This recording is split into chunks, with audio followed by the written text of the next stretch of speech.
মোদী সরকার হাম দো হামারে দো, কি মানে এটা বলে আপনি মানে কি বলতে চাইলেন? দেখুন, এই বিষয়ে বলতে গেলে আপনাদের আজকের পডকাস্টটা আপনাদের একটা এপিসোডে হবে না, আপনাকে অনেকগুলো এপিসোড করতে হবে, ওয়েব সিরিজের মতন পর পর পর পর করতে হবে, বলে শেষ করা যাবে না। এয়ারপোর্ট, সমুদ্র বন্দর, কয়লা খনি, তারপরে আপনার তেল, সারা দেশের সম্পদ, জল, জঙ্গল, জমি। দেখুন, এই গান্ধীবাদ, নেহেরুভিয়ান, এগুলো আমাদের বলতে গেলে আমার তো মনে হয় আমাদের ডিএনএ ম্যাপিংই চলে এসেছে। 1952 সালে বাঁকুড়া পৌরসভার তখনকার দিনে মনোনীত হয়েছিলেন চেয়ারম্যান হিসেবে আমার দাদু, স্বর্গীয় রামকৃষ্ণ বিশ্বাস। পরবর্তীকালে বাঁকুড়া পৌরসভার ভাইস চেয়ারম্যান হিসেবে মনোনীত হয়েছেন আমার বাবা, শ্রী লক্ষ্মীকান্ত বিশ্বাস। তিনি 5 বছর ধরে বাঁকুড়া শহরের নাগরিকদের পৌর পরিষেবাগুলি দিয়েছেন ভাইস চেয়ারম্যান হিসেবে। এছাড়াও 1989 সাল থেকে 2010 সাল পর্যন্ত তিনি টানা, মধ্যেখানে একটা টার্ম বাদ গিয়েছিল কারণ আমাদের যে ওয়ার্ড ছিল সেই ওয়ার্ড মহিলাদের জন্য সংরক্ষিত হয়। সেই সময়তে আমার মা কাউন্সিলর হিসেবে নির্বাচিত হয়েছিলেন। বাদ বাকি সময়টা আমার বাবা আমাদের যে ওয়ার্ড যেখানে আমরা থাকি সেই ওয়ার্ড থেকে কাউন্সিলর হিসেবে হাত প্রতীক নিয়ে তিনি কাউন্সিলর হিসেবে নির্বাচিত হয়েছে। তো এই যে বললাম যে অনুপ্রেরণার স্রোত বলুন, রাজনীতিতে আসা বলুন, বা এই যে পরিমণ্ডল পাওয়া বলুন, সবটাই সবটাই আমার পারিবারিক সূত্রে আমি পেয়েছি। To be very frank and precise, আমি ছাত্র রাজনীতি যখন করতাম তখন কিন্তু আমি কংগ্রেস রাজনীতির সঙ্গে যুক্ত ছিলাম না। আচ্ছা। 2008 সালে আমি হাজরা ল কলেজ থেকে আমি আমার আইনি শিক্ষার যে পাঠ্যক্রম ছিল তা সম্পূর্ণ করি। তারপরে ন্যাচারালি আমি বাঁকুড়ায় চলে আসি।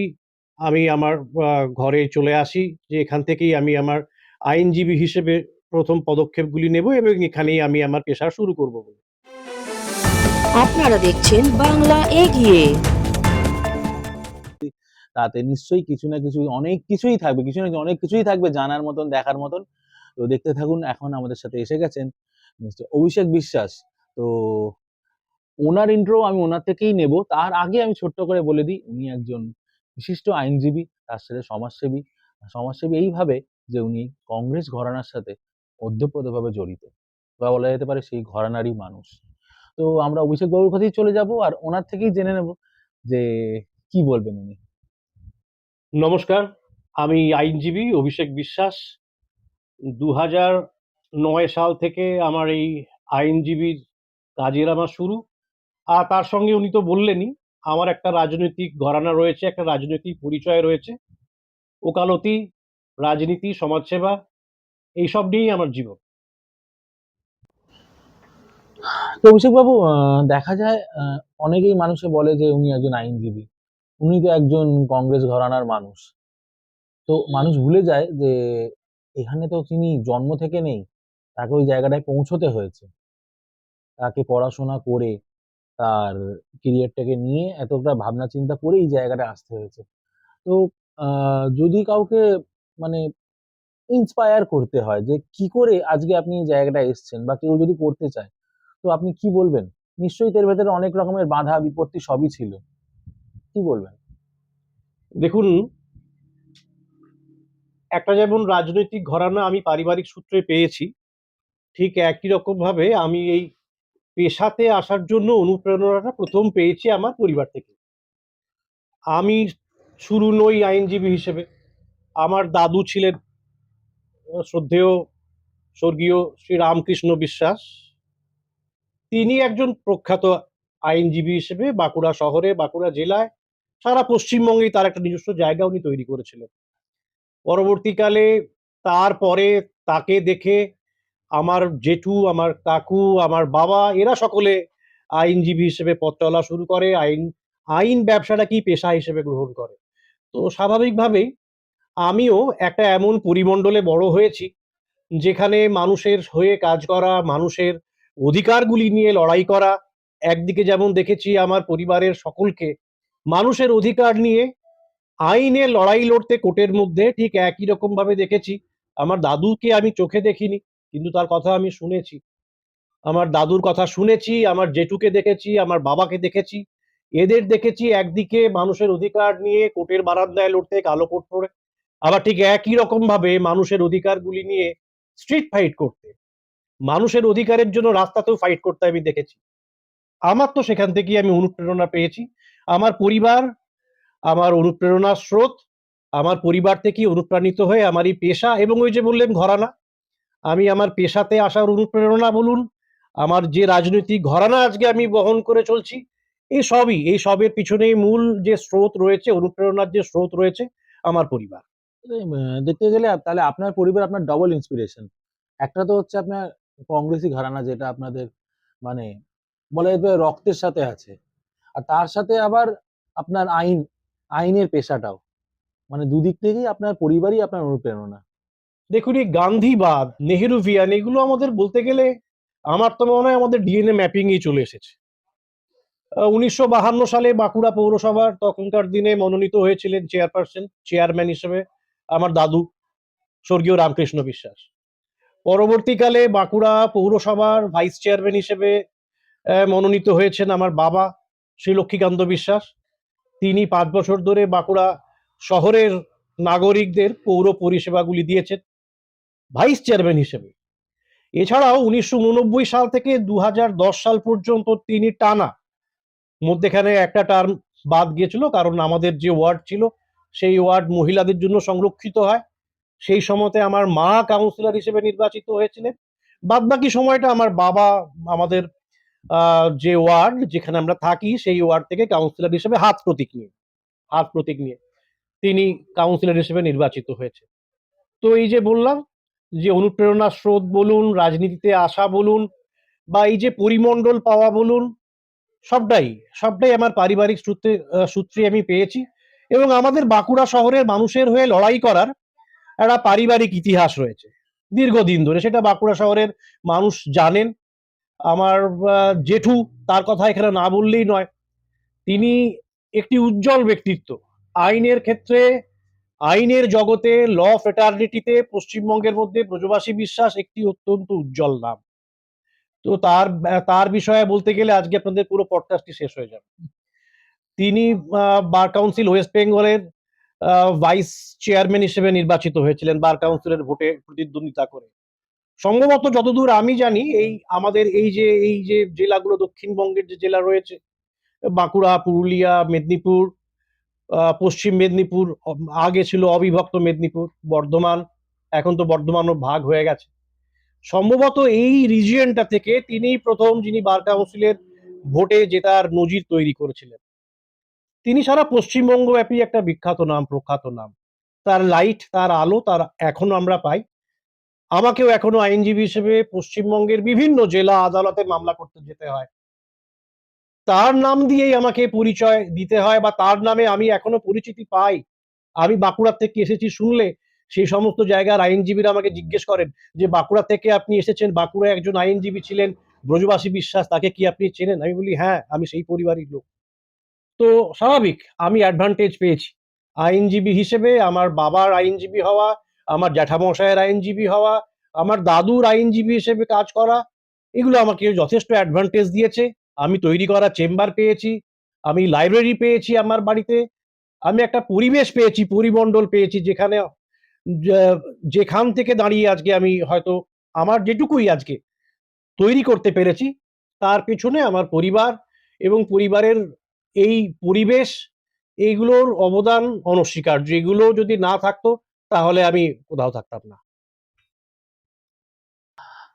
তো অভিষেকবাবু, আপনার কথা সূত্র ধরেই বলি, আপনি যে কংগ্রেসের কথা বললেন, যে কংগ্রেস ঘরানার আপনি, তো সেই সূত্র ধরেই বলছি যে এই ইউথ কংগ্রেসের কথা যদি আমরা বলি, তো কি মূলত কি জিনিস আপনাকে এতটা ইন্সপায়ার করেছে? শুধু কি আপনার আহ আগের মানে বাবাকে, কাকাকে, জ্যাঠাদেরকে দেখে, নাকি আপনাকেও কিছু স্পেশাল কিছু আছে যেটা আপনাকে ইন্সপায়ার করেছে, মানে যেটা দেখে আগামী দিনে আরো অনেকে ইন্সপিরেশন নিতে পারে? না, to be very frank and precise, আমি ছাত্র রাজনীতি যখন করতাম তখন কিন্তু আমি কংগ্রেস রাজনীতির সঙ্গে যুক্ত ছিলাম না। আচ্ছা। 2008 সালে আমি হাজরা ল কলেজ থেকে আমি আমার আইনি শিক্ষার যে পাঠ্যক্রম ছিল তা সম্পূর্ণ করি। তারপরে ন্যাচারালি আমি বাঁকুড়ায় চলে আসি। আমি আমার ঘরে চলে আসি, যে এখান থেকেই আমি আমার আইনজীবী হিসেবে প্রথম পদক্ষেপগুলি নেব এবং এখানেই আমি আমার পেশা শুরু করব বলে। তো সেই সময়তে সালটা 2008-9 হবে। তখন ভারতের রাজনীতিতে একটি নতুন নক্ষত্রের কিন্তু আগমন হলো। তিনি হচ্ছেন রাহুল গান্ধী। রাহুল গান্ধী ডাক দিলেন সারা ভারত জুড়ে যত ইউথ রয়েছে, যুবক রয়েছে, তাদেরকে একত্রিত হতে ডাক দিলেন। এবং তার একটা কথা আমার খুব ভালো লেগেছিল। তিনি বলেছিলেন, ভারতবর্ষের ইউথরা যদি আজকে রাজনীতিতে এগিয়ে আসে এবং আম আদমি কা সিপাহী হিসেবে কাজ করে, তাহলেই কিন্তু ভারতবর্ষ একটি শক্তিশালী রাষ্ট্র হিসেবে আত্মপ্রকাশ করতে পারবে। রাহুল গান্ধীর এই যে ডাক, আম আদমি কা সিপাহী, হুম। এবং তার সঙ্গে তিনি আরো একটা ডাক দিয়েছিলেন, তখন ইউপিএ গভর্নমেন্ট চলছে। রাহুল গান্ধী বলেছিলেন আম আদমি কা সিপাহী হতে হবে, মানুষের জন্য কাজ করতে হবে। এবং আরেকটা কথা তিনি বলেছিলেন যেটা আমার খুব ভালো লেগেছিল, যা আমাকে কংগ্রেস রাজনীতির প্রতি আরো বেশি টেনে নিয়ে আসে, সেটা হলো তিনি বলেছিলেন নেতা চুনো নেতা বানো। আমরা কথা বলছিলাম যে আমি পারিবারিক সূত্রে আমি কংগ্রেসী, কিন্তু আমি এটাও আপনাকে বললাম যখন আমি ছাত্র রাজনীতির সঙ্গে যুক্ত ছিলাম আমি কিন্তু কংগ্রেস রাজনীতির সঙ্গে যুক্ত ছিলাম না। কাজেই আমি যখন কংগ্রেস শুরু করলাম, শুধু যে আমার পরিবার থেকে আমি অনুপ্রেরণা পেয়েছি সবটাই, যেমন আইনজীবী হিসেবে পেয়েছি, কিন্তু কংগ্রেস রাজনীতি শুরু করার জন্য পরিবার তো ছিলই, তার সঙ্গে কিন্তু রাহুল গান্ধীর এই আম আদমি কা সিপাহী আর নেতা চুনো নেতা বানো আমাকে কিন্তু খুব ডিপলি ইন্সপায়ার্ড করে। আমি কিন্তু পরিবার থেকে আমি কিন্তু রাজনীতিটা কিন্তু পাইনি। আমার জ্যাঠামশাই সেই সময় বাঁকুড়া জেলা কংগ্রেসের প্রেসিডেন্ট ছিলেন। কিন্তু এখানে এই কথাটা রেফার করাটা, উল্লেখ করাটা উল্লেখযোগ্য হবে এবং প্রয়োজনীয় হবে। আমি কিন্তু জ্যাঠামশাইয়ের কোল থেকে পড়ে কিন্তু নেতা হইনি। আমাকে কিন্তু যুব কংগ্রেসের যে নির্বাচনী প্রক্রিয়া ছিল, সেই নির্বাচনী প্রক্রিয়ার মাধ্যম দিয়ে এসেই যুব কংগ্রেসের মেম্বারশিপ নিয়ে, যুব কংগ্রেসের মেম্বার তৈরি করে এবং সেই নির্বাচনী প্রক্রিয়ার মধ্যে দিয়েই কিন্তু হার হয়েছে আমার, তারপরে আমি জিতেছি। আমাকে কিন্তু জাতীয় কংগ্রেসে, যুব কংগ্রেসের মধ্যে, সংগঠনের মধ্যে আমাকে আসতে হয়েছে। আমি কিন্তু, আমার জ্যাঠামশাই তখন বাঁকুড়া জেলা কংগ্রেসের প্রেসিডেন্ট, আমার বাবা কংগ্রেসের কাউন্সিলর, মা ভূতপূর্ব কাউন্সিলর ছিলেন, সেই হিসেবে কিন্তু আমি যুব কংগ্রেসে আমার জায়গা পাইনি। রাহুল গান্ধীর এই যে কথা ছিল নেতা চুনো নেতা বানো, অর্থাৎ আপনি নেতা তখনই হতে পারবেন যখন আপনি নেতা বানাতে পারবেন। বাঁকুড়া লোকসভা কেন্দ্রের যুব কংগ্রেসের কমিটির জন্য নির্বাচন হয়েছিল। সেখানে আমাদেরকে বুথ স্তর থেকে বিধানসভা স্তর পর্যন্ত মেম্বারশিপ করতে হতো এবং নেতা তৈরি করতে হতো, তাহলেই কিন্তু আমরা লোকসভার ক্ষেত্রে যুব কংগ্রেস কমিটিতে প্রবেশ করতে পারতাম এবং নেতা হতে পারতাম। তাহলে আমাকে যুব কংগ্রেসের লোকসভা কমিটির তৎকালীন সময়ে জায়গা পেতে গেলে আমাকে বুথের নেতা তৈরি করতে হয়েছিল, বিধানসভা ক্ষেত্রের নেতা তৈরি করতে হয়েছিল। তার ওপর ভিত্তি করে আমি বাঁকুড়া লোকসভা ইউথ কংগ্রেস কমিটিতে স্থান পেয়েছিলাম। তো এই যে প্রসিডিওরটা ছিল, এটা আমাকে খুব বেশিভাবে আকৃষ্ট করে। মানে দেখতে গেলে আপনি ওই ঘরানার হয়েও আপনার কাছে ব্যাপারটা ব্রেড অ্যান্ড বাটারের মতন হয়নি। না, কখনোই ছিল না। আমি যে এটার জন্য কোনো অ্যাডভান্টেজ পেয়েছি তা নয়। এবং তারা কিন্তু আমাকে ছেড়ে দিয়েছিলেন যে তোমাকে যদি জায়গা করতে হয় কংগ্রেস পার্টির মধ্যে, যুব কংগ্রেসের মধ্যে, যুব কংগ্রেসের মেম্বারশিপ তোমাকে, যুব কংগ্রেসের মেম্বারশিপ তোমাকে তৈরি করতে হবে। যারা কংগ্রেসের, যারা সভ্য সমর্থক, ভলেন্টিয়ার, কর্মী, ওয়ার্কার, সৈন্য রয়েছে, তাদের মধ্যে তোমাকে মিশতে হবে এবং তাদের যদি মনে হয় তবেই তুমি নেতা হতে পারবে। ওপর থেকে চাপিয়ে দেওয়া নেতা কিন্তু তুমি যুব কংগ্রেসে হবে না। এই বার্তাটা রাহুল গান্ধী দেয় এবং এটাই আমাকে যুব কংগ্রেস করার জন্য এবং কংগ্রেস করার জন্য আমাকে সব থেকে বেশি আকৃষ্ট করে। প্রতিবারের মতন সব শো এর মতনই এই শোতেও আছে র্যাপিড ফায়ার, যেটা দর্শকদের সবসময় খুবই প্রিয় আর একটা আলাদাই মাত্রা এনে দেয় আমাদের শোতে। তো র্যাপিড ফায়ারের জন্য আপনি রেডি তো স্যার? রেডি। আপনার শক্তি? মানুষের বিশ্বাস। রাজনীতিতে সব থেকে বড় গুণ? দায়িত্ববোধ, অনেস্টি, অনেকগুলোই আছে, তার মধ্যে আমার তো মনে হয় এই দুটো খুব জরুরি। আপনার অনুপ্রেরণা? অনুপ্রেরণা, লিগ্যাসি, ইতিহাস। কংগ্রেস মানে আপনার কাছে? ইতিহাস, সংবিধান, মানুষের বিশ্বাস। রাহুল গান্ধী? লিডার অফ মাসেস, জনগণের নেতা। মোদী সরকার? জাস্ট অপোজিট, হাম দো হামারে দো। আর তৃণমূল কংগ্রেস অপশাসন, দুর্নীতি, আর ভবিষ্যৎ। সচেতন প্রগতিশীল যুব সমাজ, বাংলার ভবিষ্যৎ। তরুণদের বার্তা। তরুণদের জন্য বলবো শোনা, প্রশ্ন করা, অংশগ্রহণ করা এবং জবাব চাওয়া, জবাবদিহি করা। খুবই গুরুত্বপূর্ণ কিছু প্রশ্ন হতে চলেছে, নজর রাখুন, একদম এদিক থেকে ওদিক হবেন না। স্যারের প্রশ্নের উত্তর ধরেই স্যারকে প্রশ্ন করা হচ্ছে। আহ মোদী সরকার হাম দো হামারে দো, কি মানে এটা বলে আপনি মানে কি বলতে চাইলেন? দেখুন, এই বিষয়ে বলতে গেলে আপনাদের আজকের পডকাস্টটা আপনাদের একটা এপিসোডে হবে না, আপনাকে অনেকগুলো এপিসোড করতে হবে, ওয়েব সিরিজের মতন পর পর পর পর করতে হবে, বলে শেষ করা যাবে না। এয়ারপোর্ট, সমুদ্র বন্দর, কয়লা খনি, তারপরে আপনার তেল, সারা দেশের সম্পদ, জল, জঙ্গল, জমি সচেতনভাবে কাদের হাতে তুলে দেওয়া হচ্ছে, এটা নতুন করে বলার অপেক্ষা রাখে না। আপনারা দেখলেন, আমরা সবাই জানি, সারা ভারত জুড়েই কেমন আরাবল্লীকে বাঁচানোর জন্য আমাদেরকে রাস্তায় নামতে হয়েছে।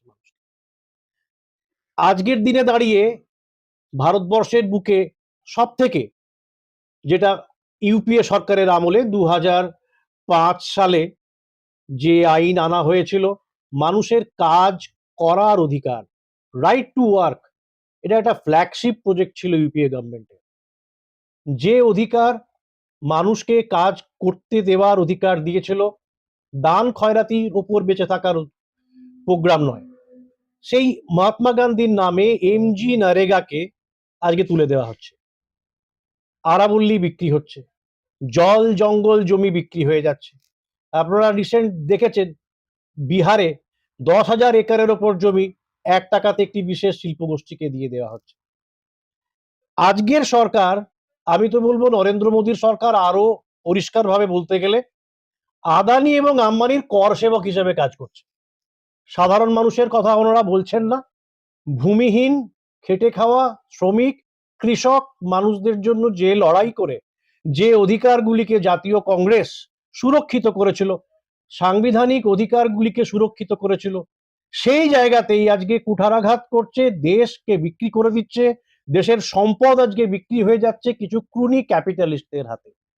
রিসেন্ট ঘটনা, খুব বেশি পুরনো নয়, আপনারা দেখলেন কিভাবে ইন্ডিগো এয়ারলাইন্সের জন্য সাধারণ মানুষকে হয়রান হতে হলো, কেমন ভাবে তারা নিজেদের মর্জি মাফিক প্লেন বাতিল করলো। প্লেন বাতিল করার জন্য সারা ভারতের মানুষকে দুর্ভোগের শিকার হতে হলো।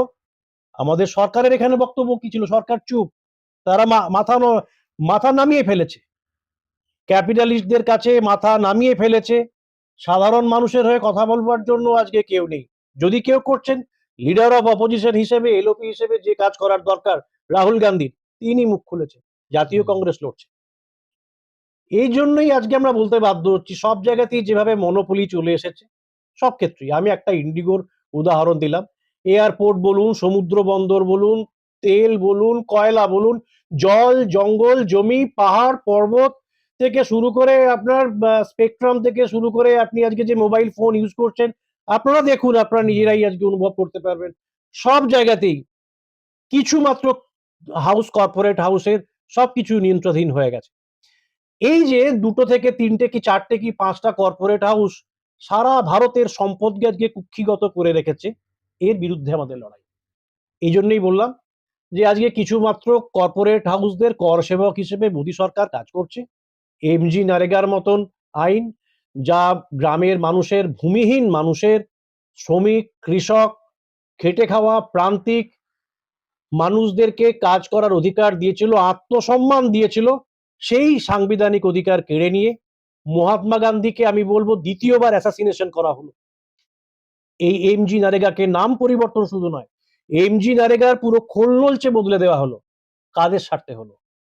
লেবার কোড নিয়ে আসা হলো, 29টা আইনকে একসঙ্গে অ্যামালগেট করে 4টে লেবার কোড করে দেওয়া হলো। কাদের স্বার্থে করা হলো? কৃষক বিদ্রোহ আপনারা দেখেছেন, কৃষকরা রাস্তায় নামলো, দিল্লির ওই ঠান্ডায় কৃষকরা রাস্তায় নেমে আন্দোলন করলো, কৃষি বিল প্রত্যাহার করতে কেন্দ্রীয় সরকারকে বাধ্য করলো কৃষকেরা। এই কৃষক বিল কাদের স্বার্থে ছিল? কৃষক বিল কাদের স্বার্থে ছিল? আজকে এমজি নারেগা তুলে দেওয়া হচ্ছে, কাদের স্বার্থে করা হচ্ছে? 4টে লেবার কোড করে দেওয়া হলো 29টা আইনকে তুলে দিয়ে। আজকে লেবাররা ইউনিয়ন করতে পারবে না। আগে আইন ছিল যেখানে কর্মীর সংখ্যা আপনার 300 বা তার বেশি হবে, সেখানে আপনাকে ছাঁটাই করতে গেলে আপনাকে নোটিশ দিতে হবে। সেই সংখ্যাটা এখন কমিয়ে দেওয়া হচ্ছে 100। অর্থাৎ যেখানে লেবারের সংখ্যা 100, শ্রমিকের সংখ্যা 100, সেখানেই উইদাউট নোটিশে আপনি ছাঁটাই করতে পারবেন। আমরা কি দেখছি, ভারতবর্ষের ম্যাক্সিমাম যেখানে ইন্ডাস্ট্রি রয়েছে, ছোট ছোট কলকারখানা রয়েছে, সেখানে লেবারের সংখ্যা কত? 300 তো নয়, 100 তো। তাহলে এগুলো কাদের সাথে কাজ করছে? তাহলে আমাদের আজকে এই বলতে বাধ্য হচ্ছি, এবং এটা বাস্তব। বর্তমানের ভারতবর্ষের সরকার 4টে থেকে 5টা ক্যাপিটালিস্টদের জন্য কাজ করছে। এই কর্পোরেট হাউসদের জন্যই সারা ভারতবর্ষের সম্পদের দ্বার খুলে দেওয়া হয়েছে। আর খেটে খাওয়া প্রান্তিক ভূমিহীন শ্রমজীবী মানুষেরা আজকে মার খাচ্ছে। তাদের একমাত্র আশা ভরসা স্থলের জায়গা হচ্ছে ন্যাশনাল কংগ্রেস, রাহুল গান্ধী। কংগ্রেস মানে আপনি বললেন আস্থা, বিশ্বাস আর সংবিধান। যদি আজকের দিনে এই এই প্রেক্ষাপটে আজকের দিনে দাঁড়িয়ে যদি আমরা এই প্রশ্নটা করি আপনাকে, যে আজকের দিনে তো সরকার যখন ক্ষমতায় নেই, সেইখানে দাঁড়িয়ে আপনি এটা মানে কোন দিক থেকে আপনি এটা বললেন? বর্তমানে আমাদের ভারতবর্ষের যা রাজনৈতিক অবস্থা, তাতে করে কংগ্রেস আরো বেশি করে প্রাসঙ্গিক। যা কিছুই ভারতবর্ষের গর্বের জিনিস, সেটা এইমস হোক, আইআইটি হোক, ইসরো বলুন, সবই পণ্ডিত জওয়াহরলাল নেহেরুর নেতৃত্বে ভারতবর্ষ পেয়েছে। পরবর্তীকালে ইন্দিরা গান্ধী এসেছেন। ইন্দিরা গান্ধী ভারতবর্ষকে দিয়েছে সবুজ বিপ্লব। তার আগে আমরা পেয়েছি জয় জওয়ান জয় কিষানের নারা পেয়েছি আমরা। রাজীব গান্ধী ভারতবর্ষের প্রধানমন্ত্রী হয়েছেন। রাজীব, আজকে আমরা যে এই যে টেকনোলজির ব্যবহার করছি, মোবাইল ফোন আজকে আমাদের পকেটে পকেটে, তার রূপকার ভারতবর্ষের, আজকে আধুনিক ভারতের রূপকার রাজীব গান্ধী। মনমোহন সিং এমজি নারেগা দিয়েছেন। ভারতবর্ষের অর্থনীতিতে স্বর্ণযুগ যদি কিছু থেকে থাকে তো মনমোহন সিং এর সময়। ভারতবর্ষ 2008 সালে সারা পৃথিবী জুড়ে আর্থিক মন্দার শিকার হয়েছিল, ভারতবর্ষ বাদ দিয়ে। তখন ভারতবর্ষের প্রধানমন্ত্রীর নাম মনমোহন সিং। সরকার কার? কংগ্রেসের। ভারতবর্ষ আর্থিক সংকটের মধ্যে ডুবে গিয়েছিল। সেই আর্থিক সংকট থেকে ভারতবর্ষকে কে তুলেছে? জাতীয় কংগ্রেসের সরকার। প্রধানমন্ত্রীর নাম কি? পিভি নরসিম্হা রাও। আপনি ভারতবর্ষের আজকে যে রূপ দেখছেন, ভারতবর্ষকে আজকে যেভাবে ক্ষতি করার চেষ্টা হচ্ছে, যা কিছুই আজকে ভারতবর্ষের ওপর কলঙ্ক আজকে আসছে, তা তো এই আজকে দিনের শুরুয়াত হওয়ার পর থেকেই। আমরা ডিসেম্বর মাসে বসে রয়েছি, 25শে ডিসেম্বর গেল, সারা ভারত জুড়ে আমরা দেখলাম বানর সেনাদের তাণ্ডব। বানর সেনা বাঁদরামি করবেই, অস্বাভাবিক কিছু নয়। কাজে এই সূত্র থেকেই আমরা বলতে চাই যে জাতীয় কংগ্রেস মানে যেমন বিশ্বাস, জাতীয় কংগ্রেস মানে যেমন উন্নতি, জাতীয় কংগ্রেস মানে যেমন ভারতবর্ষের প্রত্যেকটি নাগরিকের সমান অধিকার রক্ষা, তেমন ঠিক জাতীয় কংগ্রেস মানে হচ্ছে সংবিধান। সংবিধানকে মজবুত করতে গেলে জাতীয় কংগ্রেসকে দরকার। বর্তমানে যে কনস্টিটিউশনাল ইনস্টিটিউটগুলো রয়েছে, ইনস্টিটিউশনগুলো রয়েছে, সাংবিধানিক প্রতিষ্ঠানগুলি রয়েছে, আপনারা দেখছেন সেগুলোকে কেমন ভাবে কুক্ষিগত করার চেষ্টা করা হচ্ছে। নির্বাচন কমিশন দেখছেন। আমরা দেখলাম রাহুল গান্ধীর একটা প্রেস কনফারেন্স হলো, সেখানে আমরা কি দেখলাম, যে হরিয়ানার 20টা বুথে একজন ব্রাজিলীয় মডেলের ছবি, কোথাও সীতা কোথাও গীতা এই নামে রয়েছে। 20 জন ভোট দিয়েছেন। ছবি কার? ব্রাজিলীয় মডেলের। কর্ণাটকে আমরা কি দেখলাম, কর্ণাটকের একটা অ্যাসেম্বলির একটা বুথে 80 জনের নাম রয়েছে, ঠিকানা একটাই। আবার একটা বুথে দেখলাম যে প্রচুর ভোটারের নাম রয়েছে, হাউস নাম্বার 000। রাহুল গান্ধী প্রশ্ন তুলছেন, লিডার অফ অপোজিশনের যা কাজ রাহুল গান্ধী করছেন। ভারতবর্ষের বেশিরভাগ মানুষের নেতা রাহুল গান্ধী। কিছু ক্যাপিটালিস্ট, কিছু ওই কর্পোরেট হাউস বাদ দিয়ে সাধারণ খেটে খাওয়া আমার আপনার মতন মধ্যবিত্ত মানুষ থেকে শুরু করে নিম্ন বর্গের যারা মানুষ রয়েছে, সংখ্যালঘু মানুষ রয়েছে, পিছিয়ে পড়া মানুষ রয়েছে, তাদের ভয়েস রাহুল গান্ধী।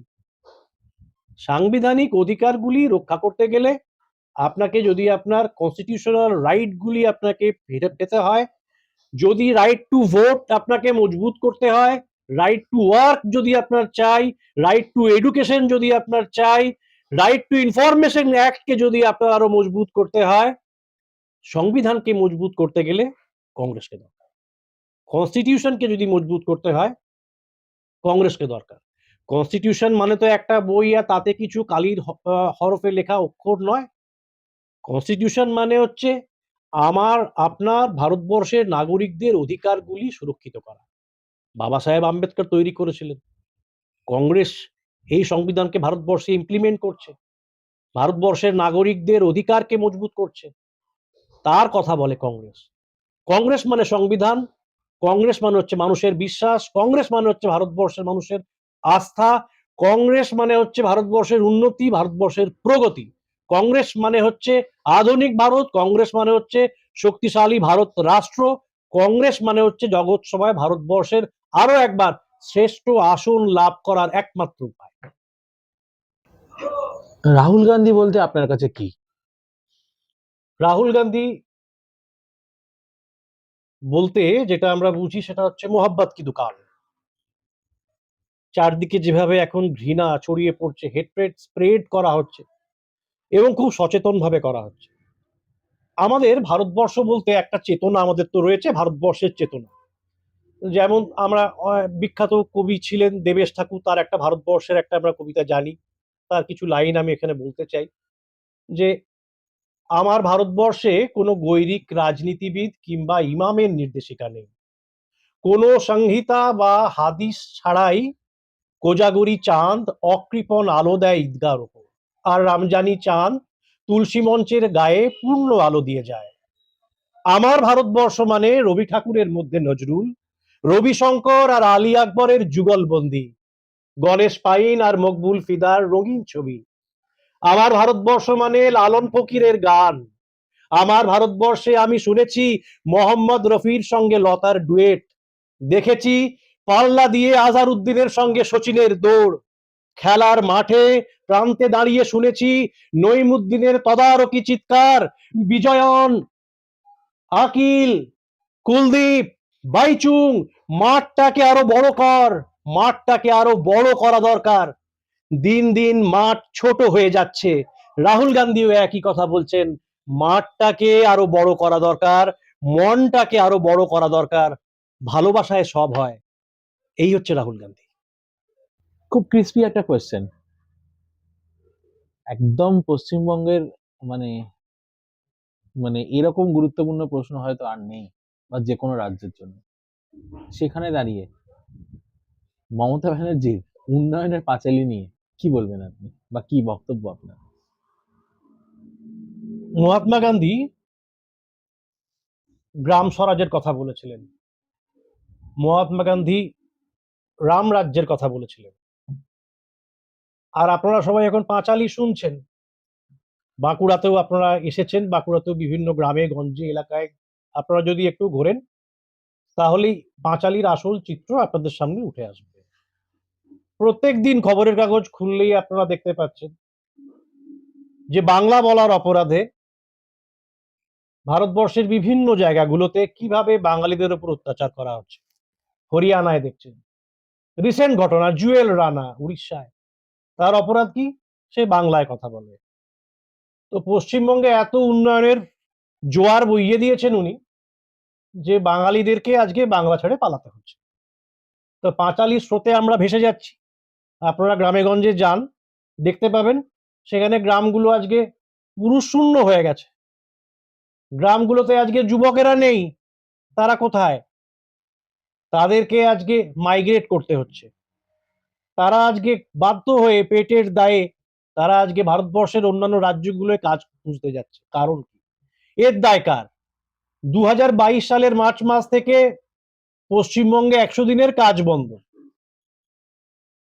কর্মসংস্থান নেই। পশ্চিমবঙ্গের যুব সমাজ কাজের দাবিতে রাস্তায় বসে রয়েছে।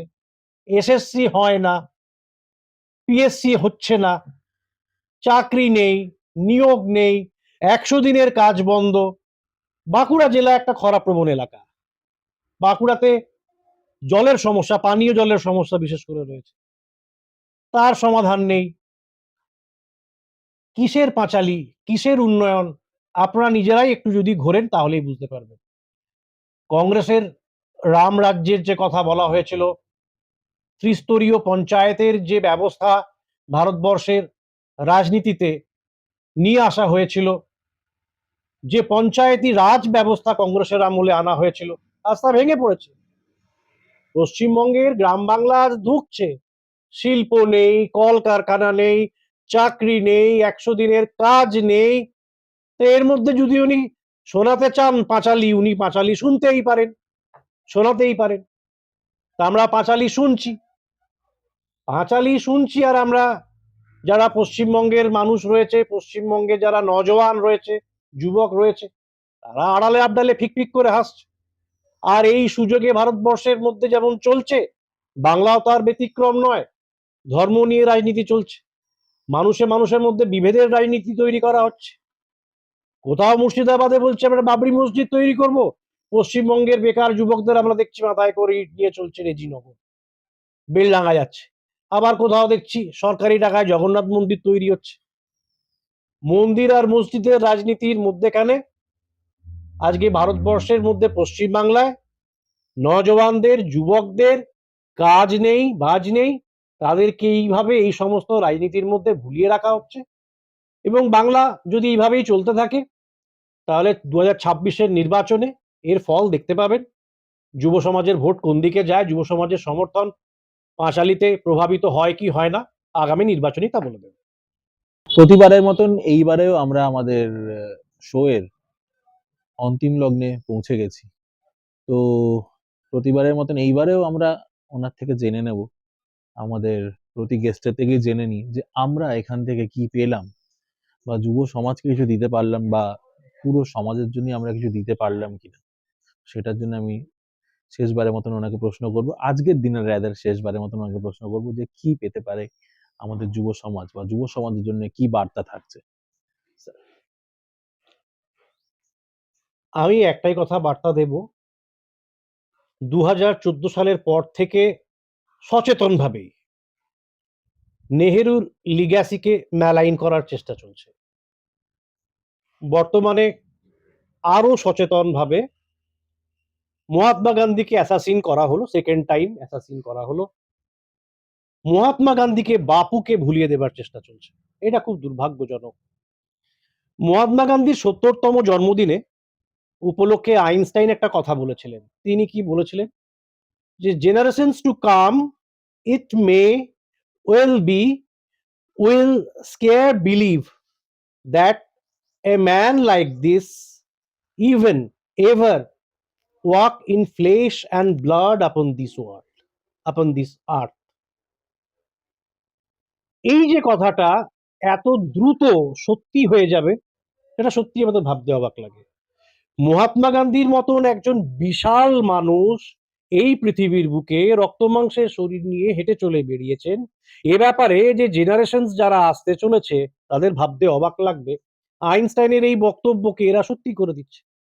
মহাত্মা গান্ধীর যে মাপ, মহাত্মা গান্ধীর যে উচ্চতা, মহাত্মা গান্ধীর যে কাজের যে পরিসর, মহাত্মা গান্ধীর যে চিন্তা ভাবনা, তাকে যেভাবে ছোট করে ভুলিয়ে দেবার চেষ্টা করা হচ্ছে, তা সত্যি খুব দুর্ভাগ্যজনক।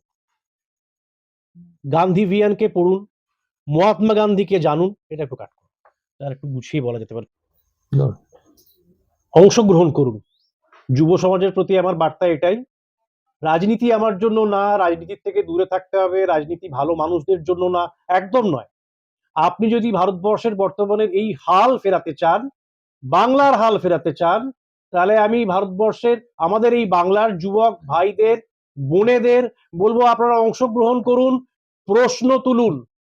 আপনাদের যেখানে মনে হচ্ছে আন্দোলন করার দরকার, সেখানে আন্দোলন করুন, অংশগ্রহণ করুন, আঙুল তুলুন।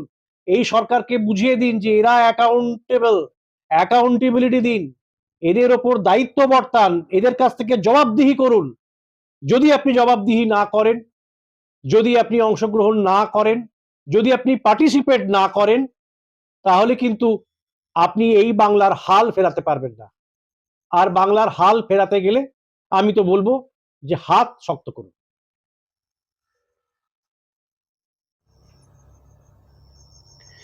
পার্টিসিপেট করুন, অংশগ্রহণ করুন।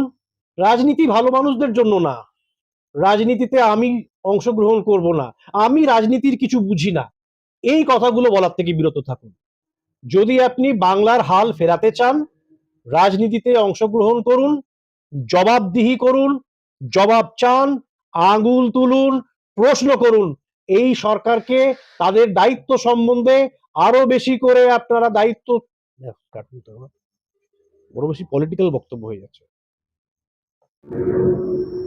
পার্টিসিপেট করুন, অংশগ্রহণ করুন, জবাবদিহি করুন, প্রশ্ন করুন, আঙুল তুলুন। রাজনীতি আমার জন্য না, রাজনীতিতে ভালো মানুষদের জায়গা নেই, এগুলো বললে চলবে না। যদি আপনারা পশ্চিমবঙ্গের হাল ফেরাতে চান, ভারতবর্ষের হাল ফেরাতে চান, যুব সমাজের কাছে, যুবক ভাই বোনদের কাছে আমার বার্তা, আপনাদের সক্রিয় রাজনীতিতে অংশগ্রহণ বাংলার, ভারতবর্ষের হাল ফেরাতে পারবে। তাই আপনাদের কাছে আমার এই বার্তা, ভারতবর্ষের হাল ফেরাতে, বাংলার হাল ফেরাতে রাজনীতিতে অংশগ্রহণ করুন, কংগ্রেসের হাত শক্ত করুন, তবেই বাংলার, ভারতবর্ষের হাল ফিরবে।